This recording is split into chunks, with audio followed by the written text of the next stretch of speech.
All right, welcome to another installment of the Fragments of Silicon reviews. 4 videos up this week, 3 reviews, 1 impression. The first of which is Donna Survivor. So a cute and chaotic survivors-like action game. Apparently, we are officially calling these Bullet Heaven. Well, Steam is. It's good enough. Set in the world of Donna. Play as lovable characters, combining wild ability, defeat bosses, and survive hordes of enemies across 8 unique maps. Right, so I don't know what the world of Donna is, but I guess it's the name of this miniature pincher and or whatever you're playing as. I'm about to explain that. Because we've actually encountered the universe of Donna before. In fact, we reviewed the first game in this universe. I guess 2 games is technically enough to qualify for that. In Donna the Canine. I think that came in at the last bit of last. That was like an MMO-ish RPG. This is. And you're dropping out too much. I mean, Switch. We haven't gotten more than half of any of the last several sentences. Live.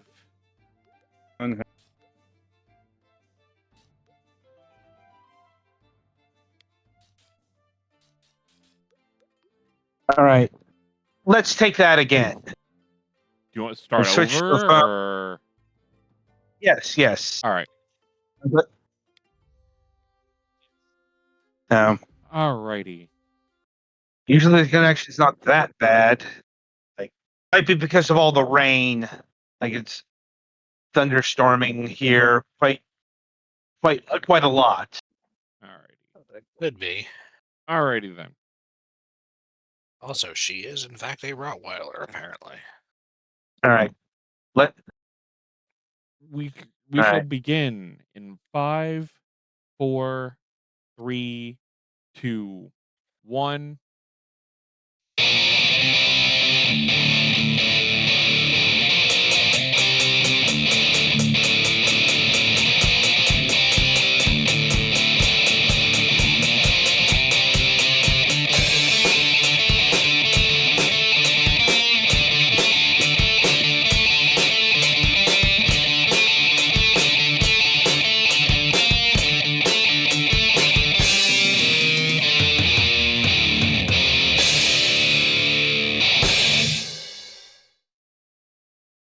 All right. Welcome to another installment of the Fragments of Silicon reviews. 4 videos, 3 reviews, 1 impressions vid on this Memorial Day weekend. The first of which is Donna Survivors, a cute and chaotic survivors-like action game, which Steam has officially tagged as a Bullet Heaven title. Well, not this specific thing, but we're apparently calling things that are like Vampire Survivors Bullet Heaven. So, anyway, set in the world of Donna, play as lovable characters, combine wild abilities, defeat bosses, and survive hordes of enemies across 8 unique maps. So yeah, this is the second title in the Donna universe, the Donna series.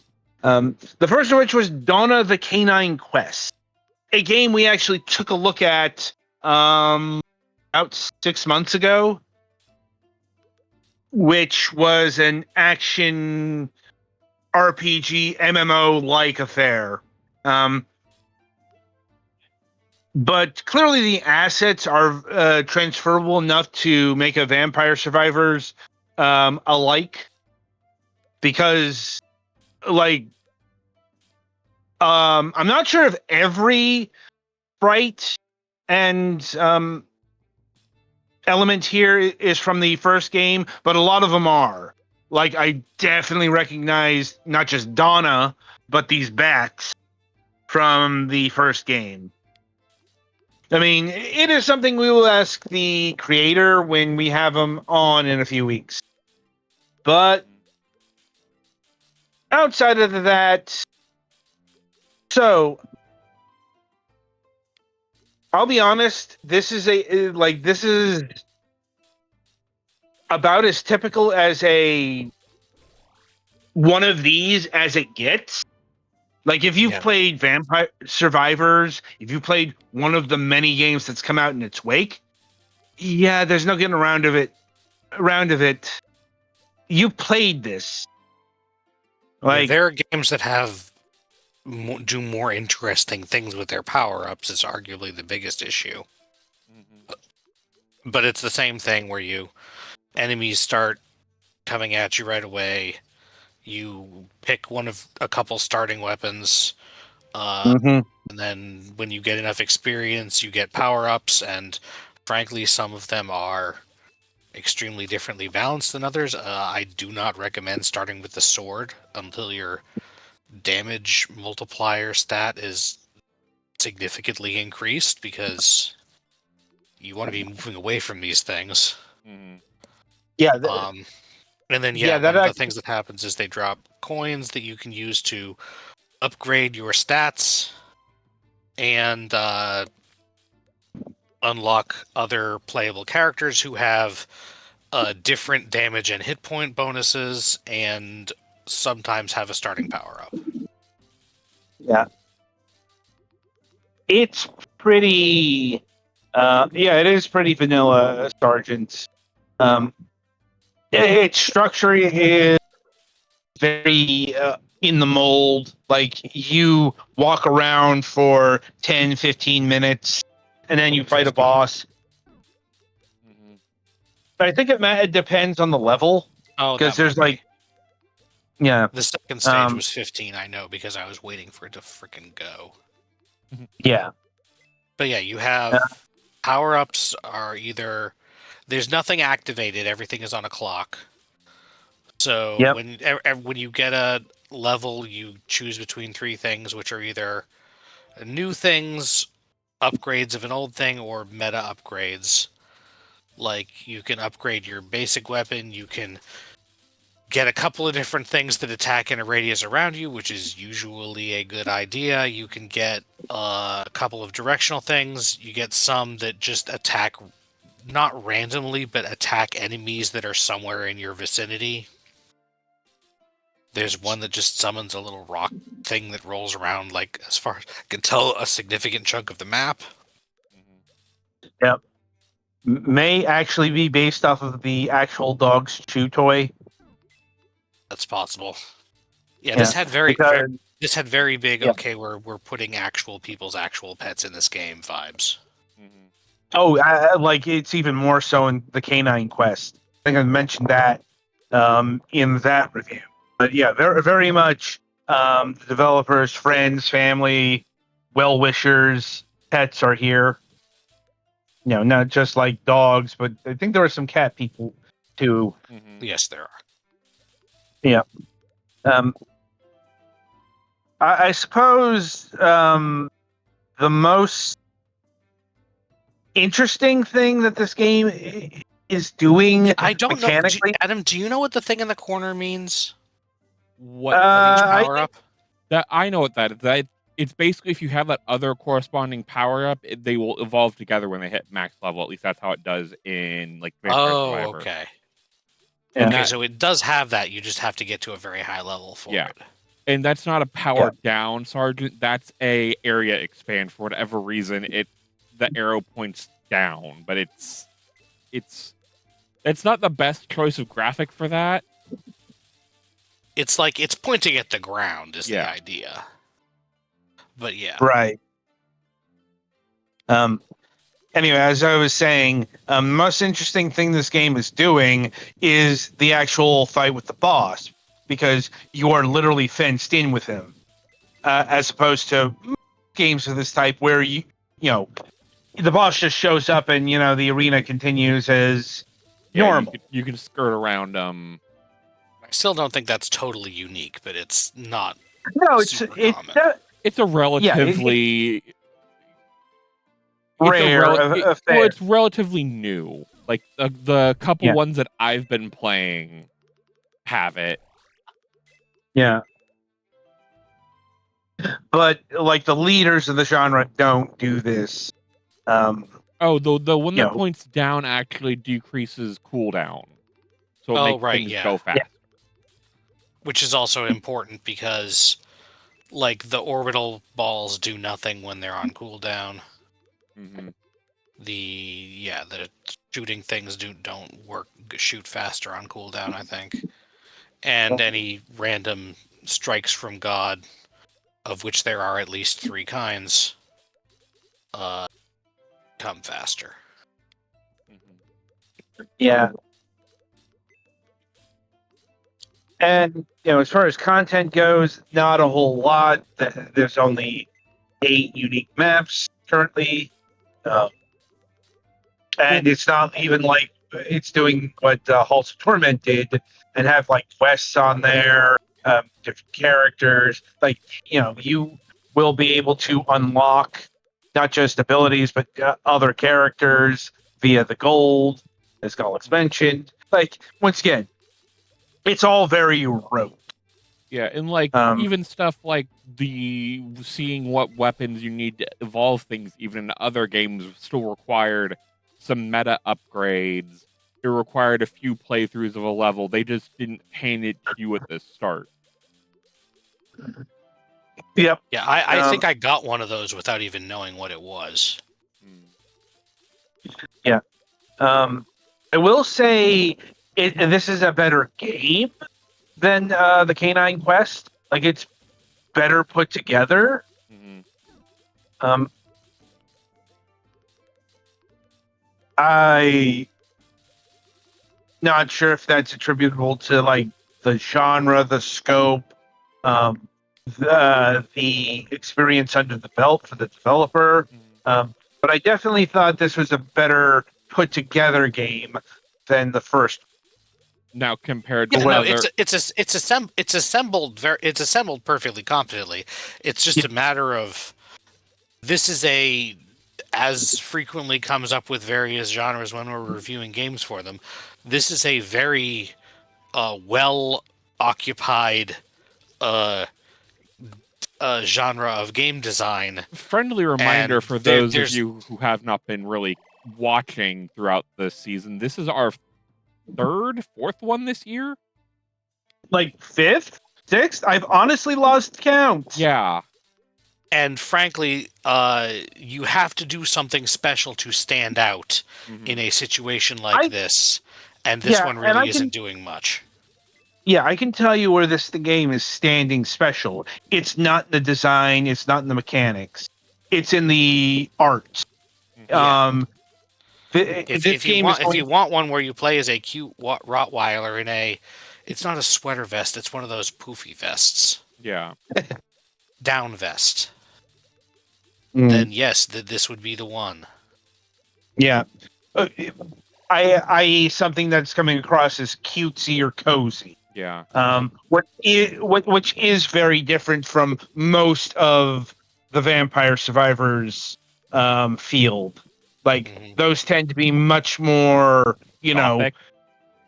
gothic or heavy metal, something like that.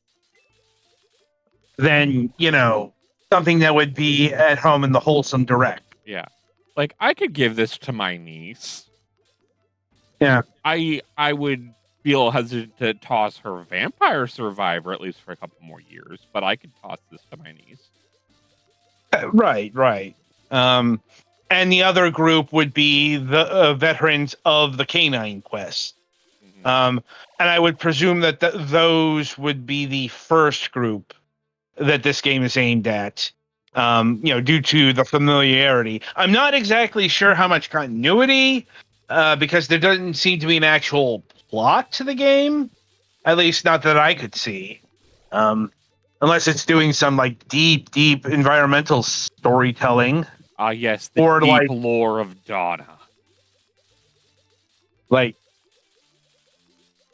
coming to a game theory episode near you. Yeah. Well, really coming to our show in a few weeks. Yeah. But like I said, it's a perfectly serviceable one of these games. So, and that does extend down to the price because, once again, it's being offered up at pretty typical Vampire Survivor rate, as in it's clocking in at $3. Which Any once DLC or is this? no Alright. DLC. I don't know if there are plans for any additions, but this feels kind of complete as it is. This is another one of those ones in a vacuum. It's fine. Oh, I made it to the boss fight. But yeah, in a vacuum, this is fine. But the problem is it has to fight against others of the genre. It's not just that, but as we have demonstrated, this is, I'd say, arguably the biggest trend going in indie games at this moment in time. Even bigger than the roguelike deck builder. Yeah, I think you got the same hybrid power that I did. The damaging AoE around you that also slows enemies down. And yeah, the first boss is a joke. It barely attacks. Yeah. Well, I did not quite make it. I'm also a veteran of like Vampire Survivor, so this is like. Okay, but I suck at them, and I still beat the first boss the first time I got there. Fair enough. And I then usually die to the bosses a lot. And here are your meta upgrades. So you get health, armor, healing. Defense, offense, max health, healing, and then at the bottom is a max level cap increasing thing that. Well, the obviously thing is a revive for a while. It'll literally bring you back from the dead if you die. Oh, revive, right? Yeah, it's just one level, obviously, because they'd be a little broken if you could have multiple revives. Looking at some of the high-end builds on Vampire Survivor. Okay. Right. It's max level is the when you get it, you get it. Gotcha. Yeah. Okay, so looking at the patch notes, this game is still getting content, new maps, new playable characters, new enemies, upgrades, and achievements. So, like a lot of other titles in this field, it's still getting updated, even in 1.0 form. That being said, really, the only way I can recommend this game is to the groups we pointed out previously. Like either you're a fan of the Donna series or you're looking for something cozy and wholesome. Otherwise, this game just isn't doing anything to stand out. It's not bad. We would point you to the other higher end options in the genre. Yeah. Like we've played worse fairly recently. I was about to say I've played worse on the show. Like, but we've played better. Like the reigning champion of these is still Halls of Torment. From earlier in the year.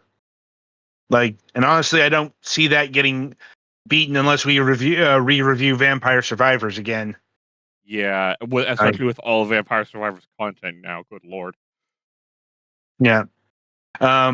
Which, in fairness, we did look at that game in a very early state. I think it was still early access. And you might be right. Didn't quite understand what was going on here. Yeah, that if we ever went to do re-reviews, that would definitely be one on the list. Yeah. It also wasn't the first wasn't the first Bullet Heaven game we reviewed. Yeah. But it's the one that's basically the grand poobah of the genre. It initially came out earlier on. For anyone wondering, I apparently have over 5 days of actual in-game time of Vampire Survivors. I went on a crack on this. Yeah.